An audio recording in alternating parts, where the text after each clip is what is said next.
Kekwentuhan kita ha. Sa isang malayong probinsya, may dalawang taong nagngangalang Janine at Jose. Hindi ito ordinaryong love story na napapanood mo palagi. Halika dito, sakay ka na, bilis! Halika na!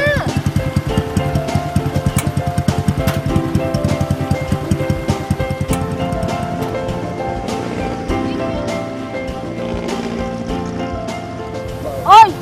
Bakit ba di ka sumasabay sa akin? Di ba sabi ko sumabay ka na? Nakita mo ba ako sa tricycle kanina? Tinatawag kita, meaning nun sumabay ka. Same school naman tayo eh. Alam mo, lagi kita napapansin dun eh. Lagi kita nakikita pag lunchtime, pag dismissal. Ako, napapansin mo ba ako? Janine nga pala. Janine. I am Janine. Yan.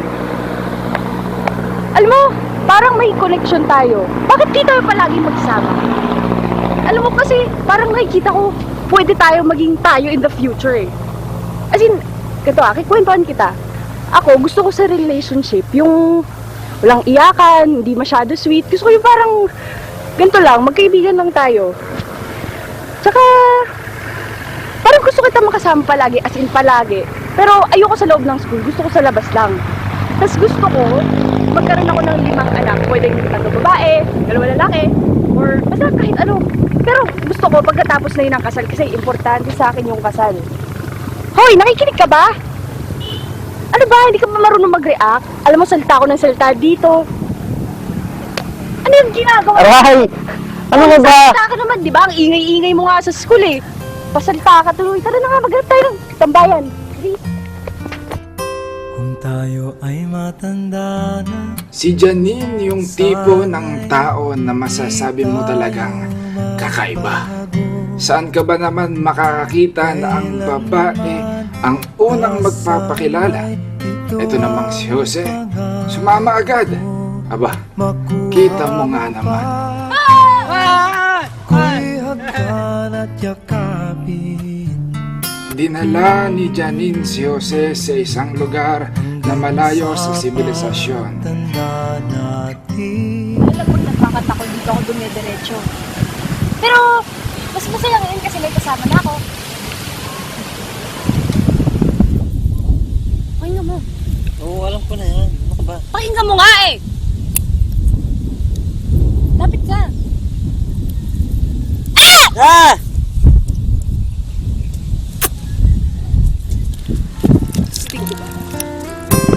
Pagdating ng araw, ang iyong buhok ay Pagkatapos sa eskwelahan, lagi na silang nagsasama.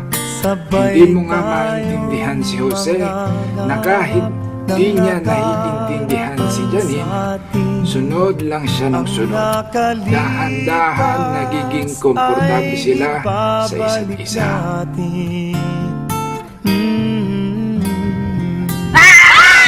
Ano ba?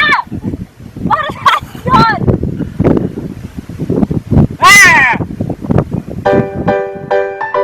Para bang nahawa na rin si Jose sa kaibahan ni Janine. Kasama na siya sa pagliban sa klase. Teka. Huwag niyong gagawin ito mga bata. Ito lang kasi ang nasa script.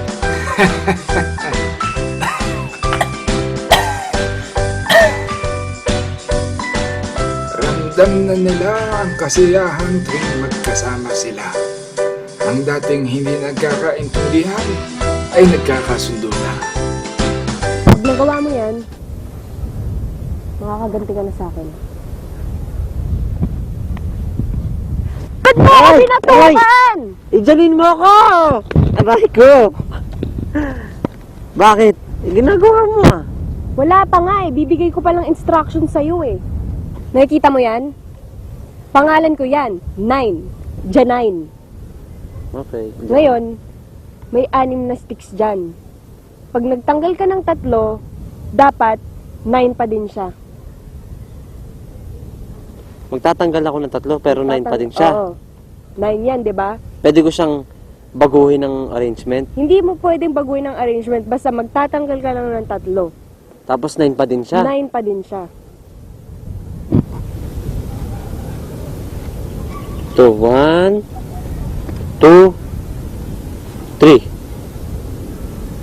Hindi naman ah. Ang aking pangako na ang pag-ibig ko'y lagi sa'yo. Kahit maputi na ang buhok ko. Bro, tingin, bro. Bro, ganda oh. Asan? Oh, ganda oh. Gusto mo ba ako? Ha? Gusto mo ba ako? Gusto mo? Hindi na tinatanong yan. Gusto mo ko. Kasi gusto kita. Siyempre, magiging gusto mo ko. Kasi gano'n naman yan usually eh. Pag gusto mo siya, gusto ka rin yan. Gusto mo ko. Kung tatawa-tawa dyan. Ano yun? Aray! Ang daming lang kapatid mo! Hoy, ba't di mo ako tinutulungan? May langgam dito eh! Ang tinatingin mo dyan? Bakit ko ano eh? Sabi ko, patayin mo yung langgam! Ba't di mo pinapatay? Kinakagat tuloy ako! Okay lang mo. Gusto naman ako kumagat.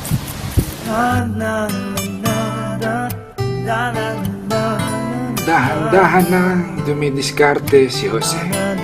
Nagtataka siya dahil akala niya madali lang mapasagot si Janine. Aminin ba naman sa'yo ng babae na gusto ka niya? Aba, malaki na ang tsansa mo. Pero mukhang iba talaga sa lahat itong si Janine. Matapang, matigas ang puso, masyadong dominante. Patawan mo ako, bro. Please, naboboard na ako. Ayoko nga! Uy!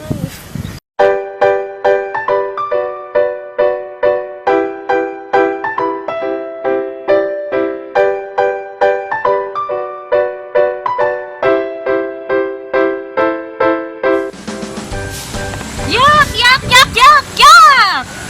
Sabi ko ayoko niyan, di ba?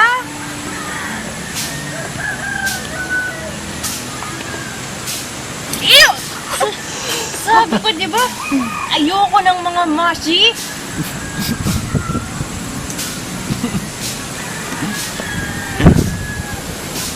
Ew!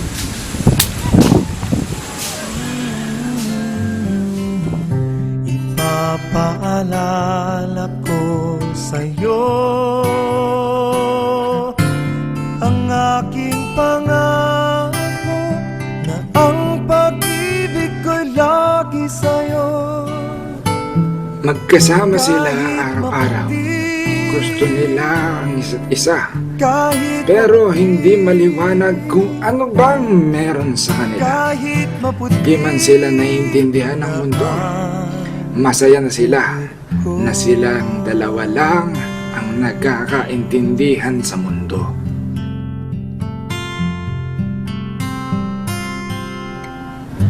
Hanggang isang araw, Bro, miss na ako. Ang kakadating pa lang natin, aalis ka na agad. Pwede bang mamaya na lang? Aray ko, ang sakit na na. Hindi kasi ngayon eh. Kailan? Kailan ka aalis? Sama Jose! Sama Jose! Hindi pwede sumama si Jose kay Janine. Kasi pupunta na ako sa Manila.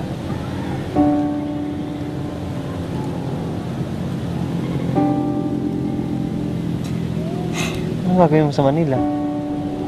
Doon na ako pinag-aaral ng college. Bakit ka pupunta doon? Hindi ka ba nakikinig? Ay, kinig, sorry. Di ba sinabi ko sa'yo sorry. kasi Masakit yan, mag-aaral masakit ako na ng yan. college? So maraming taon ka doon, bro? Paano tayo? Hindi... Bahala na.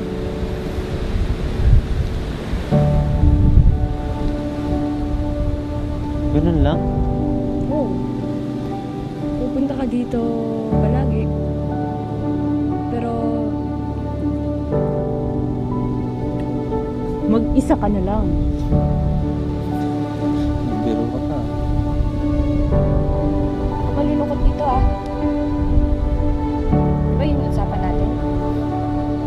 Dapat chill lang. Malulungkot, walang iyakan kasi ayoko. Nakikinig ka ba? Tara.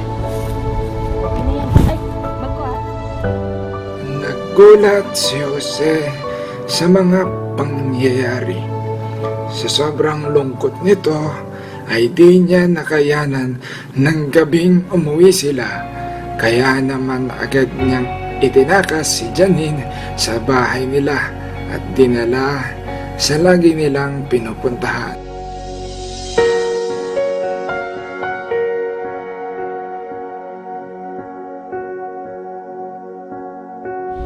Pagbalik mo, pwedeng tayo pa kaya?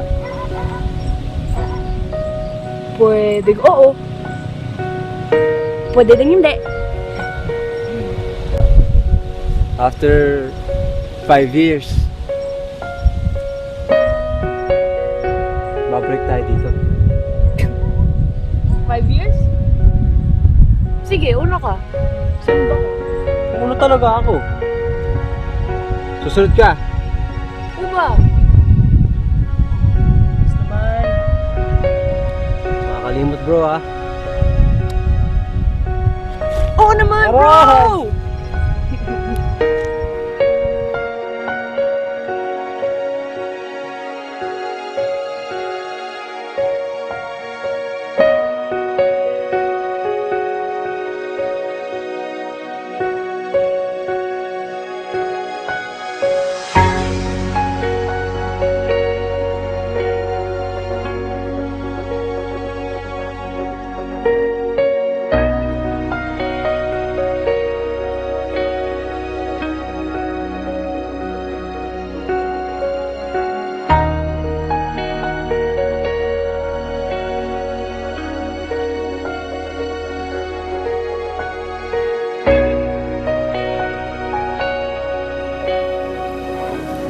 Lumipas ang mga araw, buwan at taon. Hindi na muling nagparamdam si Janine kay Jose simula nung araw na yon. Halos araw-araw bumabalik si Jose sa lugar nila ni Janine. Inaalala lahat ng masasayang pangyayari kasama si Janine. Lahat ng bagay ay namimiss ni Jose. Ang unang pagkakakilala, kahit ang unang batok. Hindi man lang alam ni Jose kung anong meron sa kanilang dalawa. Nagmahalan kaya sila? Naging sila ba? May babalik pa kaya? Ang malulungkot, walang iyakan kasi ayoko na. Minsan sa buhay natin may mga bagay na walang kasagutan. Di natin may intindihan pero alam ng puso ang tunay na nararamdaman. Mapaglaro ang tadhana. Ang masayang alaala ay naiiwan sa puso at isip panghabang buhay.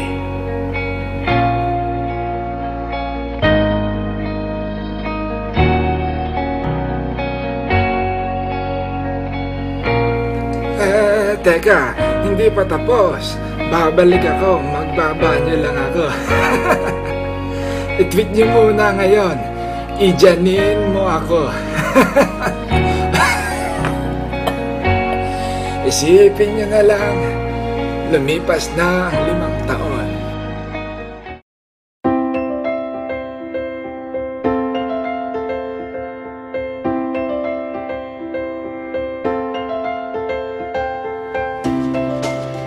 Bumalik si Janine sa lagi nilang tagpuan.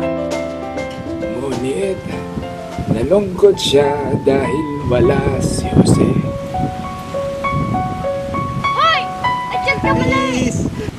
Ay, nandun pala. Bumaba ka dyan. Hindi ka bababa. Uy, wag.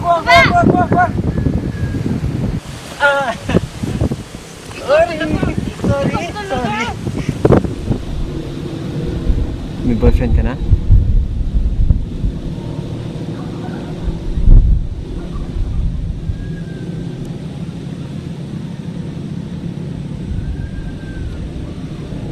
girlfriend ka na? Meron.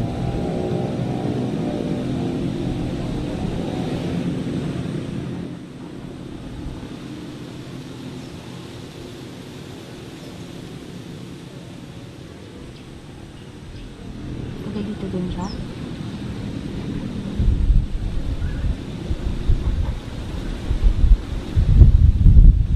Tinatanong kita. Ganda oh! Ganda? Sinabi mo na yan dati. Sino girlfriend ko? Sino? Sino boyfriend mo? Gusto mo makita? Yes! Gusto kong makita.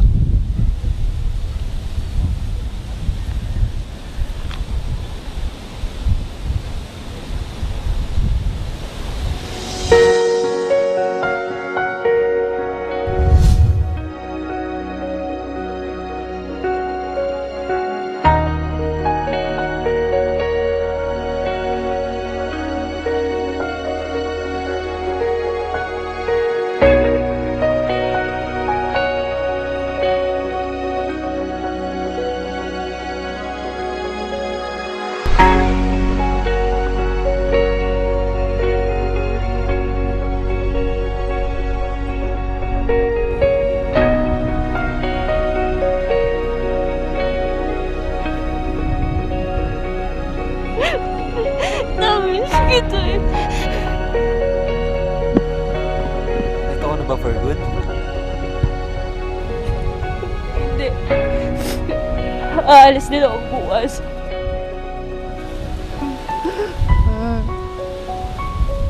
Dito ka na lang. Walang kasama si Jose. Ako lang mag-isa. Pati yung puno. Kailan tayo magkikita ulit?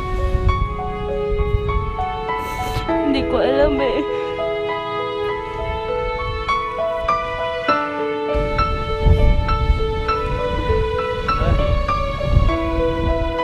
Pinanghawakan ng dalawa ang pangako sa isa't isa. Teka, hindi naman sila nangako ah. Kahit hindi sila magkasama, walang formal na usapan, sapat na ang masasayang alaala ng dalawang taong nagkakaintindihan kahit hindi naiintindihan ng karamihan. Ang pag-ibig nga naman, lahat hahamakin, kahit ang pusong bato ay kayang gawing pusong mamon. Gusto ko tuloy lumamon ng hamon na, pero bawal sa akin, maha-high blood ako.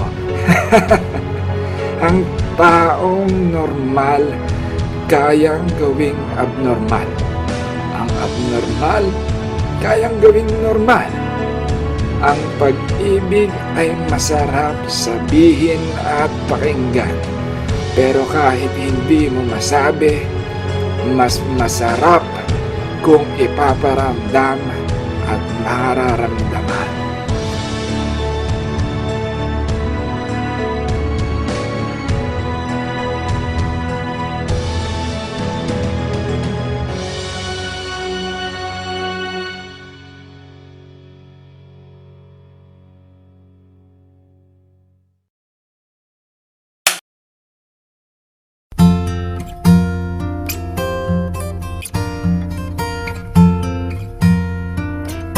Kung tayo ay matanda na, sana'y Lolo Jose, alam ko na!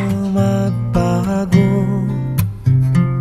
Kailanman, nasaan may Ang tagal kong inisip yun na, ganun lang pala. Ngayong alam ko na pwede ko na siyang ijanin, pero hindi ko kaya kasi mahal na mahal ko siya. hanggang sa magtanda. Eto, tapos na talaga to. I-share nyo ha, kung hindi, i-judgeanin ko kayo. O pa kaya'y ibig mo? Kabigote bigla. Kung maputi na ang buhok ko. Ang laseng. Ayusin mo yung kamay mo. Yan! Pagdating ng araw, ang iyong buhok ay puputi na rin.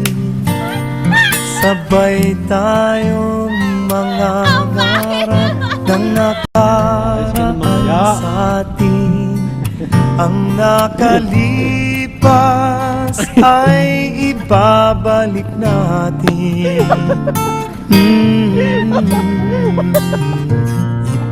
Ipapaalala ko sa'yo Ay, ano ba? ang aking pangarap.